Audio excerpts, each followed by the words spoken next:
अभी जस्ट मैंने आपको बताया कि जो ये इंटरनल पार्ट होता है, इसके इंटरनल पार्ट में जो आउटग्रोथ प्रेजेंट होती है उसको विलाई कहते हैं, जिसके कारण सरफेस एरिया इसका इंक्रीज होता है। अब हम विलाई के बारे में बाद में डिस्कस करेंगे।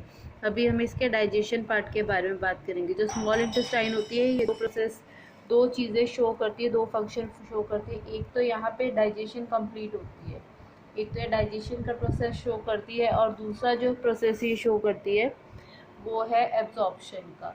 तो अभी हम डाइजेशन के बारे में डिस्कस करेंगे। ये जो एब्जॉर्प्शन के बारे में डिस्कशन है, that is linked to villi, that we will discuss later on. ठीक है, तो अब हम आते हैं स्मॉल इंटेस्टाइन में डाइजेशन कैसे होती है। स्मॉल इंटेस्टाइन में आने से पहले खाना लीवर से, जो हमारी बॉडी का लार्जेस्ट ग्लैंड है, और पैंक्रियाज से, इन दोनों से सिक्रीशन लेता है, और खाने में वो सिक्रीशन पोर होती है ड्यूडेनम में, जहाँ पे स्मॉल इंटेस्टाइन में खाना एंटर करता है। अब लीवर सिक्रीट करता है बाइल। लीवर क्या सिक्रीट करता है? बाइल सिक्रीट करता है, और ये बाइल जो है ये जाके स्टोर होता है थोड़ी देर के लिए गॉल ब्लैडर में। ठीक है,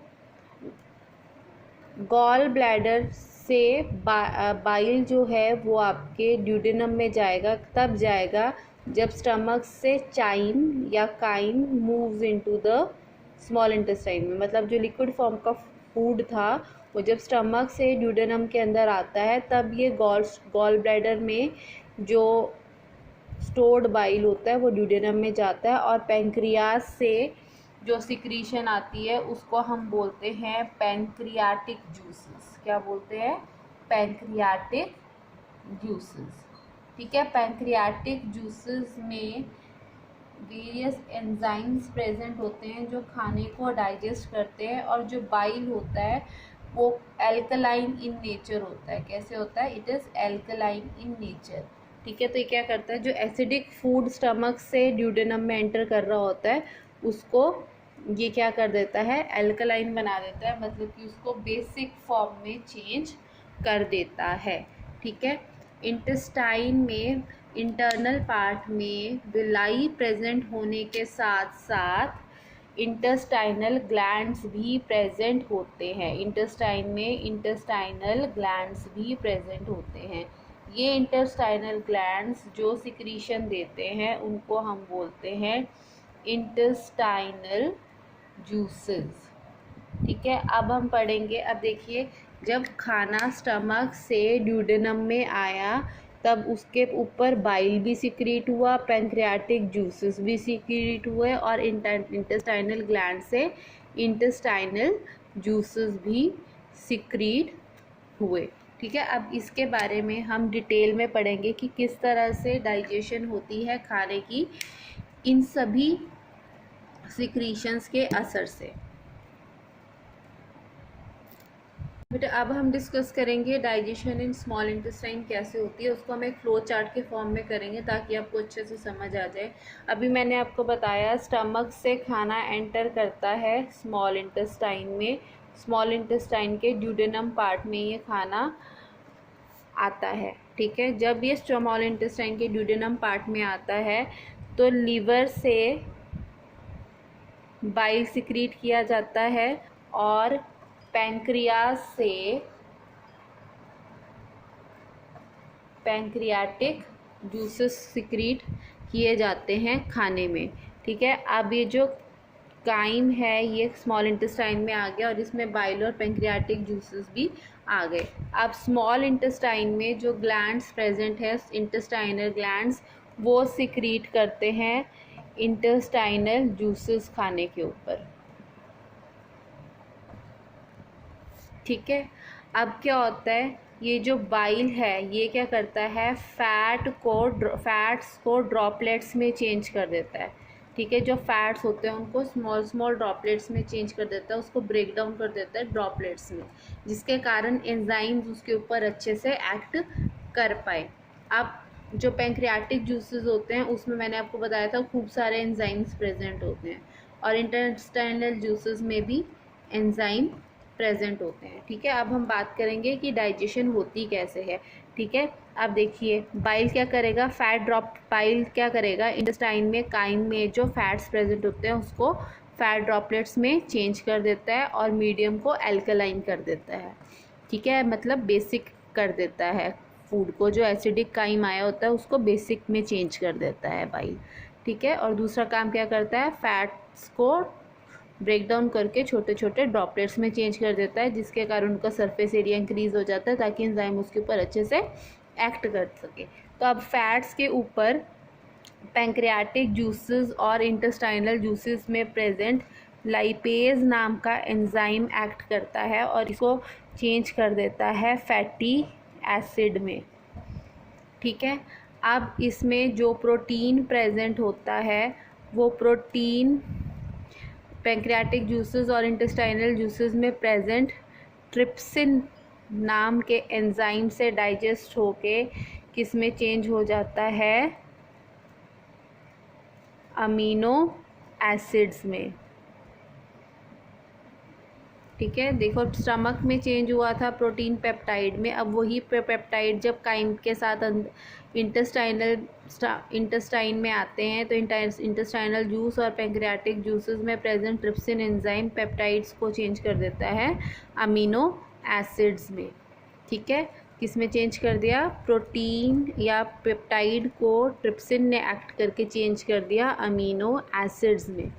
ठीक है, अब क्या रह गया आपका, कार्बोहाइड्रेट्स रह गया। जो आपके कार्बोहाइड्रेट्स होते हैं उसके ऊपर इंटेस्टाइनल अमाइलेज या पैंक्रियाटिक अमाइलेज, इंटेस्टाइनल या फिर पैंक्रियाटिक अमाइलेज दोनों अपनी अपनी तरह से एक्ट करते हैं और उसको सिंपलेस्ट फॉर्म में चेंज कर देते हैं, जिसको हम क्या बोलते हैं, ग्लूकोज।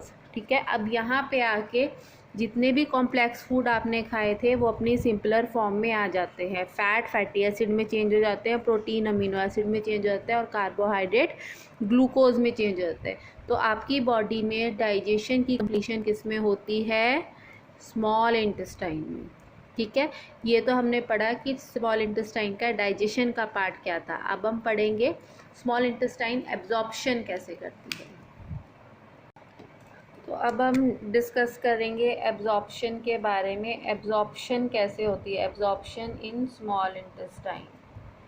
ठीक है, अब देखिए मैंने आपको अभी स्टार्टिंग में बताया था कि स्मॉल इंटेस्टाइन के इनर वॉल्स में इस तरह की आउटग्रोथ प्रेजेंट होती है, इनको हम बोलते हैं, इसको हम बोलते हैं, मैं एक पार्ट का बता रही हूँ, तो इसको हम बोलते हैं विलाई।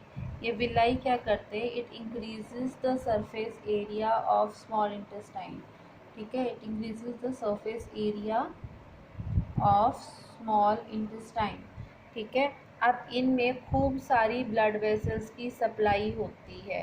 ठीक है, अब क्या होता है, जो आपके अमीनो एसिड्स हैं या आपके फैटी एसिड है या आपका ग्लूकोज है, ठीक है, वो ये विलाई एब्जॉर्ब कर लेते हैं, खाने में present fatty acid, amino acid और ग्लूकोज ये विलाई एब्जॉर्ब कर देते हैं और एब्जॉर्ब करके किस में चला जाता है, वो इसमें प्रेजेंट जो ब्लड वेसल्स होती है उसमें ब्लड में चला जाता है।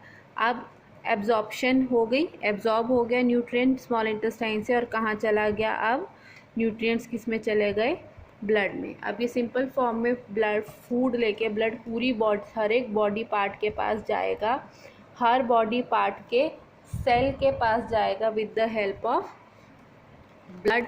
अब यहाँ सेल में जब हम सांस लेते हैं तो ऑक्सीजन जाएगी और ये फूड ब्रेक डाउन होगा कार्बन डाइऑक्साइड और वाटर में और क्या रिलीज़ करेगा, एनर्जी। और इस प्रोसेस को हम क्या बोलते हैं, रेस्पिरेशन। ठीक है, समझ में आया। और वो प्रोसेस जिससे ब्लड सेल तक लेके जा रहा है डाइजेस्टेड फूड को, उस प्रोसेस के लिए हम टर्म यूज़ करते हैं एसिमिलेशन। तो स्मॉल इंटेस्टाइन में ये टॉपिक्स कवर्ड हो रहे हैं। एक तो एब्जॉर्प्शन हो रहा है जिसमें फूड जो है ब्लड में एब्जॉर्ब हो गया, सिंपल फॉर्म में फूड जो है वो ब्लड में एब्जॉर्ब हो गया और फिर वो बॉडी पार्ट्स तक गया, बॉडी पार्ट्स के हर एक सेल तक गया, उस प्रोसेस को हम बोलते हैं एसिमिलेशन। एसिमिलेशन होने के बाद अब सेल के पास जब खाना आ जाता है तो रेस्पिरेशन की प्रोसेस होती है, जिसमें कार्बन डाइऑक्साइड, वाटर और एनर्जी रिलीज़ होती है। इस एनर्जी को हम अपनी डेली एक्टिविटी या लाइफ प्रोसेसेस में यूज़ करते हैं। This is how our body work and draw energy from the food we eat.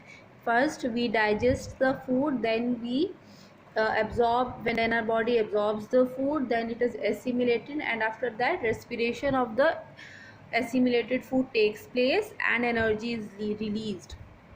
Okay, understood this much? Now जो खाना, ये तो हो गया आपका खाना एब्जॉर्ब हो गया। अब कुछ ऐसा खाना होता है जो आपकी बॉडी डाइजेस्ट नहीं करती। वो जो खाना है, जो अनडाइजेस्टेड फूड रह जाता है इस सारी प्रोसेस के बाद, जो स्मॉल इंटेस्टाइन में प्रेजेंट अनडाइजेस्टेड फूड रह जाता है, that moves into large intestine, that we will discuss in the next class, that is tomorrow. ठीक है, लार्ज इंटेस्टाइन में फिर खाना जाता है। लार्ज इंटेस्टाइन के बारे में हम कल डिस्कस करेंगे। Okay, till then stay at home, stay safe.